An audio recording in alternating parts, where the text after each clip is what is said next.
Hi అండి. Welcome to my channel. ఇప్పుడిప్పుడే మనకొక బ్రేకింగ్ న్యూస్ అయితే రావటం జరిగిందండి. ఏపీ ఉద్యోగ పెన్షన్లకు సంబంధించి 12వ పీఆర్సీలో కీలక పరిణామం అయితే చోటు చేసుకుంది. అదేవిధంగా ఐఆర్‌కు సంబంధించి కూడా బ్రేకింగ్ న్యూస్ అయితే రావటం జరిగింది. ఈ విషయాల గురించి పూర్తి వివరాలు వీడియోలో తెలుసుకుందాం. మీరైతే వీడియోని ఎక్కడ కూడా స్కిప్ చేయకుండా ఎండ్ వరకు అయితే చూసేయండి. వీడియో నచ్చినట్లయితే తప్పకుండా లైక్ చేయండి, షేర్ చేయండి. ఏపీలో కొత్త ప్రభుత్వం కొలువు తీరిందండి. నూతన ప్రభుత్వం పైన ఉద్యోగులు అయితే చాలా ఆశలైతే పెట్టుకున్నారు. జగన్ ప్రభుత్వం పైన వ్యతిరేకతలతో ఉద్యోగులు ఏకపక్షంగా కూటమికి మద్దతునైతే ఇచ్చారు. ముఖ్యమంత్రిగా బాధ్యతలు తీసుకునే సమయంలో కూడా ఉద్యోగులు భారీ స్వాగతం పలికారు.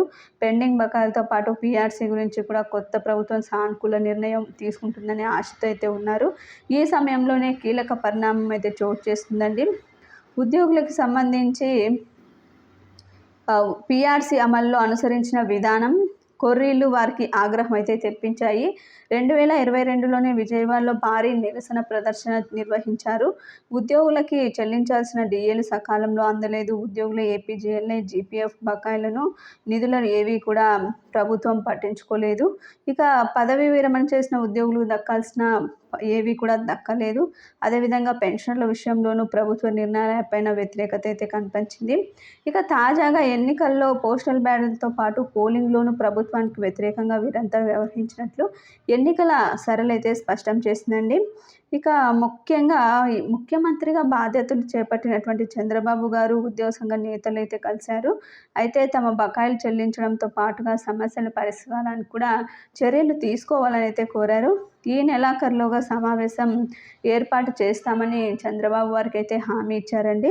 ఇదే సమయంలో కీలక పరిణామం అయితే చోటు చేసుకుంది. జగన్ ప్రభుత్వ హయాంలో నియమించిన 12వ వేతన సంఘం కమిషనర్ మన్మోహన్ సింగ్ రాజీనామా అయితే చేయటం జరిగింది. ఇక పీఆర్సీ కమిషనర్గా తనను నియమించిన సిబ్బందిని కేటాయించలేదని, దీంతో పాటుగా తన వ్యక్తిగత కారణాలతో రాజీనామా చేస్తున్నట్లు ప్రభుత్వానికి మన్మోహన్ సింగ్ గారు అయితే లేఖ రాశారు. దీంతో ఇప్పుడు ప్రభుత్వ పీఆర్సీ ఏర్పాటు చేయాల్సి ఉంది. ఇక పీఆర్సీ నివేదిక ఆలస్యం కావడంతో ప్రభుత్వ ఉద్యోగులకి ఐఆర్ ఇస్తుందా లేదా, ఎంత మేర ప్రకటిస్తారనేది ఇప్పుడు ఉద్యోగ వర్గాల్లో అయితే చర్చగా మారింది. ఇక నూతన పీఆర్సీని హైకోర్టు న్యాయమూర్తి ఆధ్వర్యంలో ఏర్పాటు చేయాలని ఉద్యోగ సంఘాల జేఏసీ నేతలు అయితే కోరుతున్నారు. ఇక దీంతో ఇప్పుడు ఉద్యోగుల విషయంలో ప్రభుత్వ నిర్ణయం ఏంటనేది ఆసక్తికరంగా అయితే మారిందనే చెప్పుకోవాలండి. అయితే ఐఆర్ ఎంత ప్రకటిస్తారు, ఎప్పటి నుంచి అమలు చేస్తారనే విషయానికి సంబంధించి ఉద్యోగులు అయితే ఒకంత ఉత్కంఠగా అయితే ఉన్నారు.